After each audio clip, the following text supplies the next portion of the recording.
पश्चिम बंगालच्या संदेशखाली अत्याचाराचे ठाण्यात पडसाद. भाजपा महिला मोर्चाची जोरदार निदर्शने. शहाजहान खानला फाशी देण्याची मागणी.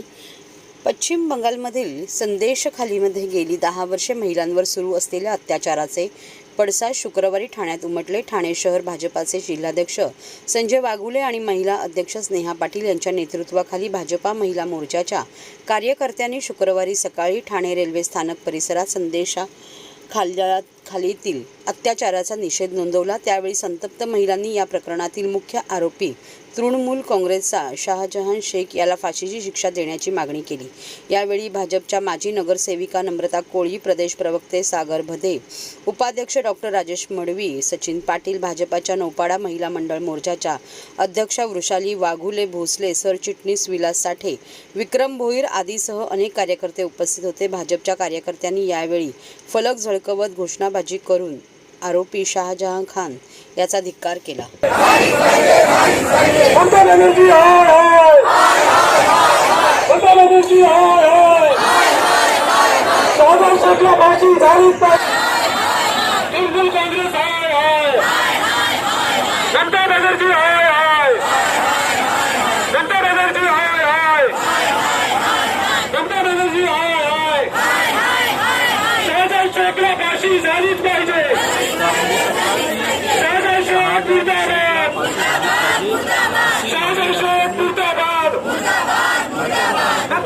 संदेशखाली पश्चिम बंगालमधल्या संदेशखाली या गावामध्ये गेले 10 वर्ष सातत्याने महिलांवरती अत्याचार होत असतात. तर त्या अत्याचाराच्या विरोधात आज आम्ही इथे सगळ्यांनी एक तीव्र आंदोलन पुकारलेलं आहे.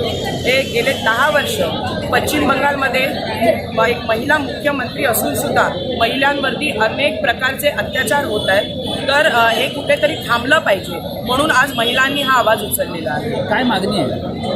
आमची मागणी आहे की शहानवाज शेख जे आहेत, जे तृणमूल काँग्रेसचे जे नेता आहेत आणि जे तिकडच्या जे मुख्यमंत्री महिला मुख्यमंत्री आहेत त्यांच्या काय म्हणतो ना आपण त्यांच्या म्हणजे त्यांच्या मदतीने म्हणजे त्यांच्यावरती कुठली ॲक्शन घेतली जात नाही आहे. तर त्या माणसांनी जे अत्याचार केलेले आहेत त्याबद्दल त्याला आणि त्याच्या सहकार्यांना फाशी ही झालीच पाहिजे. आणि हेच आमचं सगळ्या महिला ठाणे महिला मोर्चा आणि ठाणे जिल्हा आमचं सगळ्यांचं हेच म्हणणं आहे की त्यांना फाशी झालीच पाहिजे आणि तिथपर्यंत आम्ही हे आंदोलन थांबवणार नाही आहे. आता तर तुम्हाला एक स्वरूप आंदोलनाचं दिसतंय, पण येणाऱ्या दिवसात जर लवकरात लवकर ॲक्शन घेतली गेली नाही तर ह्याच्यापेक्षाही तीव्र आंदोलन तुम्हाला बघायला मिळेल. तृणमूल काँग्रेसचा पदाधिकारी आहे शहाजहान शेख. हा गेली वर्षभर त्या ठिकाणी पश्चिम बंगालमध्ये महिलांवर अत्याचार करतोय, जमिनी हडप करतोय. रेशन घोटाळ्यामध्ये हा शहाजहान शेख आहे. हा गेली 50 दिवस फरार होता. परवाच्या दिवशी त्याला अटक केली आणि शहाजहान शेखनी त्या ठिकाणी अनेक महिलांवर अत्याचार केले आहे. भारतीय जनता पार्टीची मागणी आहे की फास्ट ट्रॅक कोर्टवर हा खटला चालवण्यात यावा आणि शहाजहान शेखला लवकरात लवकर फाशी त्या ठिकाणी द्यावी अशी भारतीय जनता पार्टीची मागणी आहे. भारतीय जनता पार्टीचा सर्व नागरिकांना आवाहन करण्यात येत आहे की सध्या डासांमार्फत पसरणाऱ्या डेंग्यू या आजाराचा प्रसार रोखण्यासाठी प्रत्येकाने पुढीलप्रमाणे कार्यवाही करावी. डेंग्यू आजार एडिस इजिप्ती हा डास चावल्याने होतो. या डासांची पैदास साचलेल्या किंवा साचवलेल्या स्वच्छ पाण्यामध्ये होते.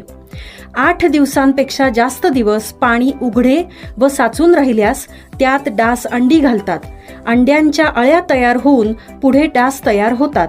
यासाठी आपल्या घरातील पाणी साठे उदाहरणार्थ बॅरल्स, पिंपे, टाक्या, हौद, रांजणे इत्यादी दर आठवड्याला रिकामे करून घासून पुसून कोरडे करून पुन्हा भरावे.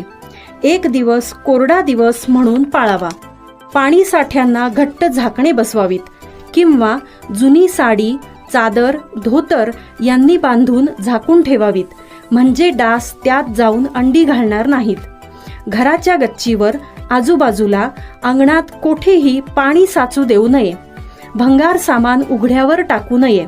उदाहरणार्थ टायर्स, प्लास्टिक सामान, कुंड्या, टाकाऊ वस्तू इत्यादी. अशा सामानात पावसाचे पाणी साठून त्यात डेंग्यूच्या डासांची पैदास होते. घरातील कूलर्स, फ्रीजच्या पाठीमागील ट्रे हे देखील वेळोवेळी कोरडे करावेत.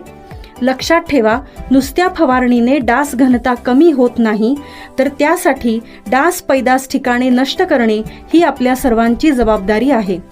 कोणताही ताप अंगावर न काढता जवळच्या शासकीय रुग्णालयात मोफत औषधोपचार घ्या. अशा प्रकारे नागरिकांनी सहकार्य केल्यास डेंग्यूचा प्रसार रोखणे सहज शक्य आहे.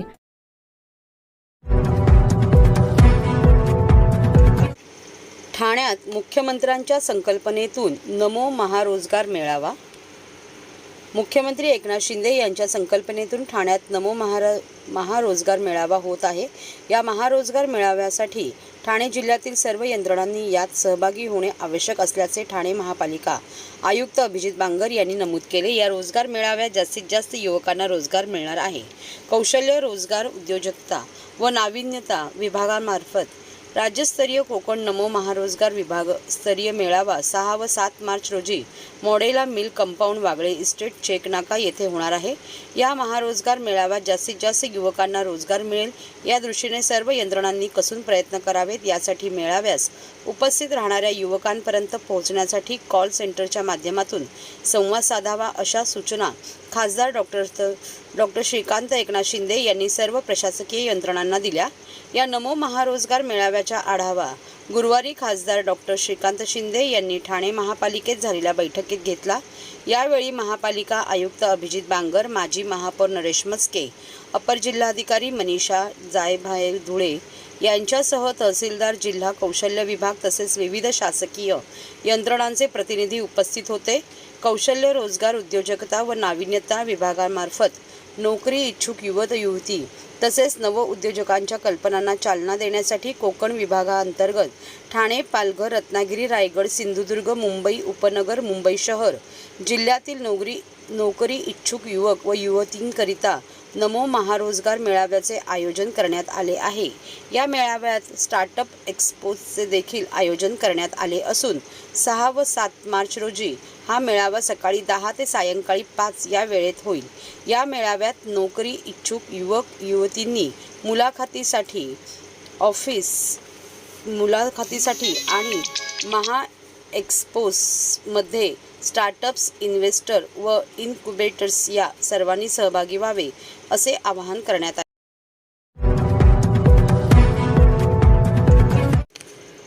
ठाण्यात हाऊसिंग अदालतीत होणार प्रलंबित तक्रारीचे निवारण. ठाणे जिल्हा हाऊसिंग फेडरेशन व विभागीय सहनिबंधक सहकारी संस्था कोकण विभाग तसेच जिल्हा उपनिबंधक सहकारी संस्था ठाणे यांच्या संयुक्त विद्यमाने ठाणे जिल्ह्यातील प्रलंबित हाऊसिंग तक्रारीसाठी शुक्रवार 1 मार्च रोजी गावदेवी मैदान येथील आर्य क्रीडा मंडळ सभागृहात सकाळी 10 ते 2 या कालावधीत हाऊसिंग अदालत आयोजित केली आहे. 10 वर्षानंतर असा अभिनव उपक्रम होत आहे. महिनोमहिने प्रलंबित असलेल्या तक्रारीचे निवारण करण्यासाठी गृहनिर्माण संस्था व सभासदांनी या हाऊसिंग अदालतमध्ये सहभागी व्हावे असे आवाहन ठाणे जिल्हा उपनिबंधक डॉक्टर किशोर मांडे यांनी केले आहे.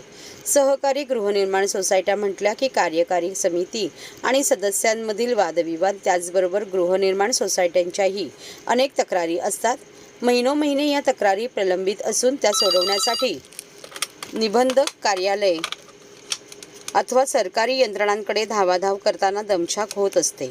या तक्रारी सोडवण्यासाठी येत्या 1 मार्च रोजी ठाण्यात हाऊसिंग अदालत आयोजित केली आहे. ठाणे जिल्ह्यातील 9 तालुक्यातील प्रत्येक तालुक्यातून कमीत कमी 5 आणि जास्तीत जास्त 10 तक्रारी ज्या 6 महिने ते वर्षभर सोडवू शकलेले नाहीत, अशा तक्रारींचा निपटारा करण्यासाठी हाऊसिंग अदालतीत तालुका उपनिबंधकांच्या नेतृत्वाखाली प्रत्येक तालुक्यासाठी 4 जणांचे पथक सुनावणी घेणार आहे.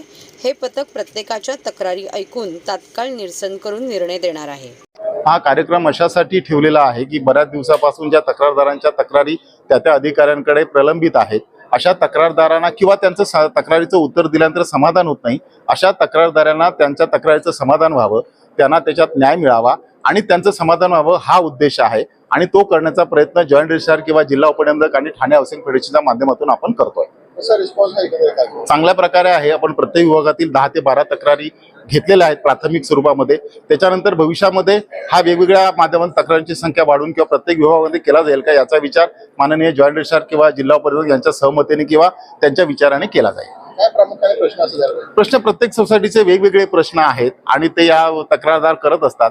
याचा दुसरा सुद्धा एक उद्देश असा की शासनाने आणि राज्य हाऊसिंग फेडरेशनने तयार केलेलं सहकार संवाद हे पोर्टल आहे तक्रारीसाठी, त्याची बऱ्याच लोकांना माहिती नाही, ती त्यापर्यंत पोहोचावी हा सुद्धा यामागचा उद्देश आहे. धन्यवाद.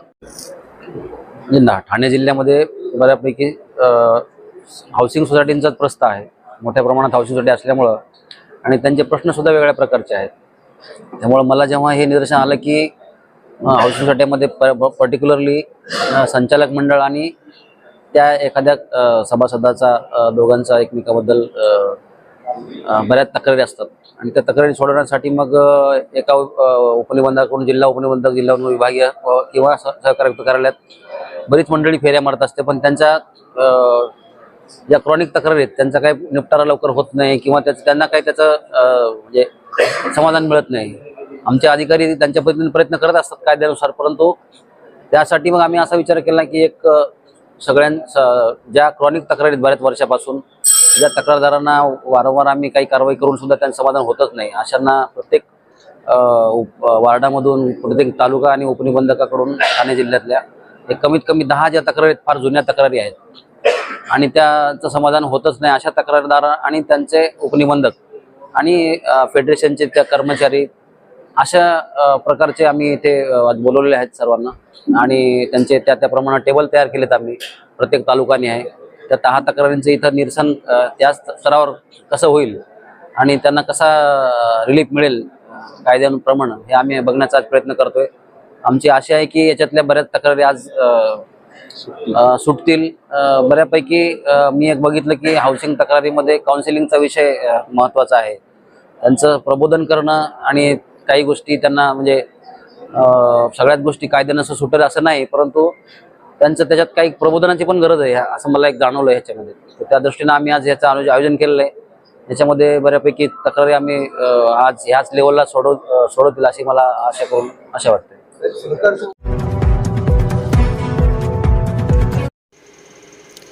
EVM हटवून देशातील निवडणुका मतपत्रिकेद्वारे घेण्यासंदर्भात धर्मराज्य पक्षाचे ठाणे जिल्हाधिकारी कार्यालयाजवळ जनजागृती आंदोलन.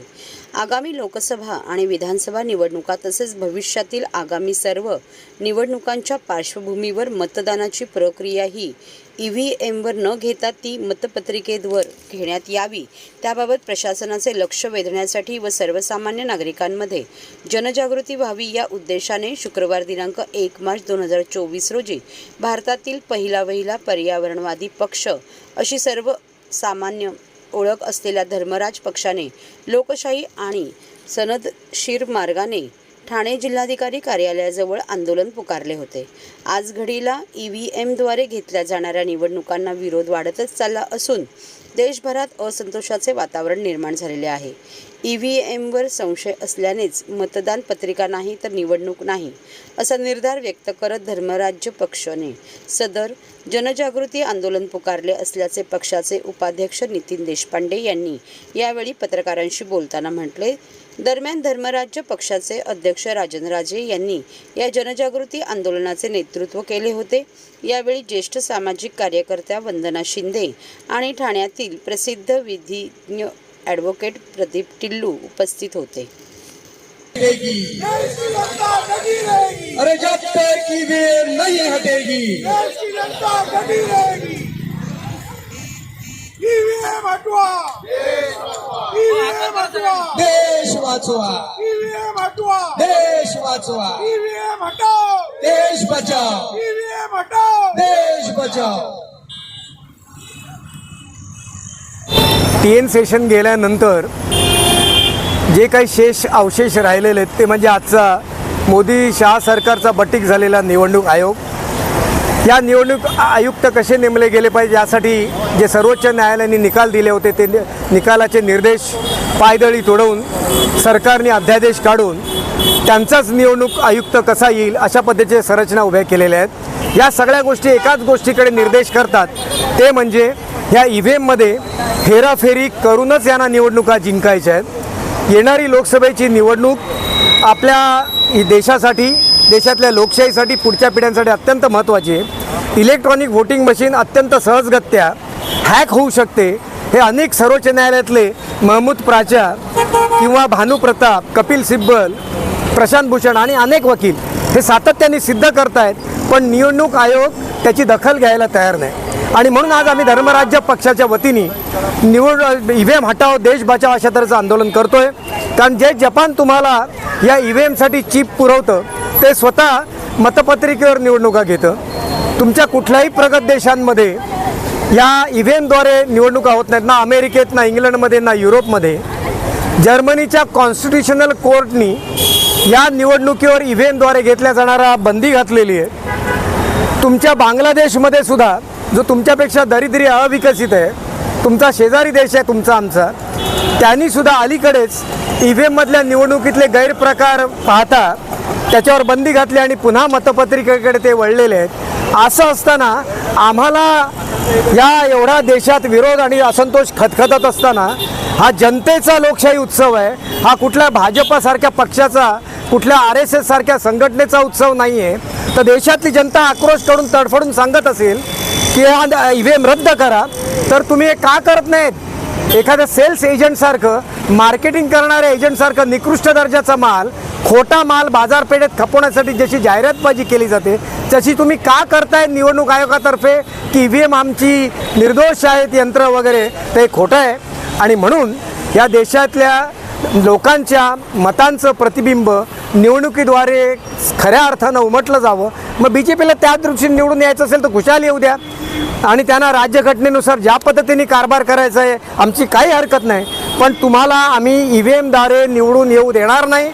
तुम्ही EVMद्वारे निवडून येणारं सरकार हे लोकनियुक्त सरकार असू शकत नाही. आज महाराष्ट्रातलं जसं सरकार हे लोकनियुक्त सरकार नाही आहे, यांनी पाडापाडी करून आणलेलं सरकार आहे. त्याच पद्धतीने ह्यांना कुठल्या तरी गैरप्रकाराने रशियात ज्या पद्धतीची हुकुमशाही आहे, उत्तर कोरियात ज्या पद्धतीची हुकुमशाही आहे, त्या पद्धतीची हुकुमशाही यांना देशात आणायची. आणि म्हणून आमचा त्याला विरोध आहे. EVM मशीन एक तर तुम्ही रद्द करा, अन्यथा तुम्हाला कुठल्याही तांत्रिक कारणामुळे ते तुम्हाला जर अशक्य भासत असेल, तसं नाही आहे, पण तुम्ही तसं अशक्य भासवणार असाल तर आमची पुढची मागणी अशी आहे धर्मराज्य पक्षाची की तुम्ही जी मतपत्रिका VVPATद्वारे मतपेटीत पडते, हल्ली त्याचा वेळ पण कमी केला, गॉगल ग्लास काळी लावलेली आहे, ती मतपत्रिका छोटीशी मतदाराच्या हातात गेली पाहिजे, त्यांनी ती स्वतः मतपेटीत टाकली पाहिजे आणि निवडणुकीचा निकाल हा त्या मतपत्रिकेतल्या मतांच्याच मोजणीवर लागला पाहिजे. EVMमधल्या मतांच्या मोजणीवर लागता कामा नये. ते फक्त तुम्ही आपल्या एकमेकाशी त्याची पडताळणी करून घेण्यासाठी पुरतं त्याचा उपयोग करा, अशा तऱ्हेची आमची मागणी आहे.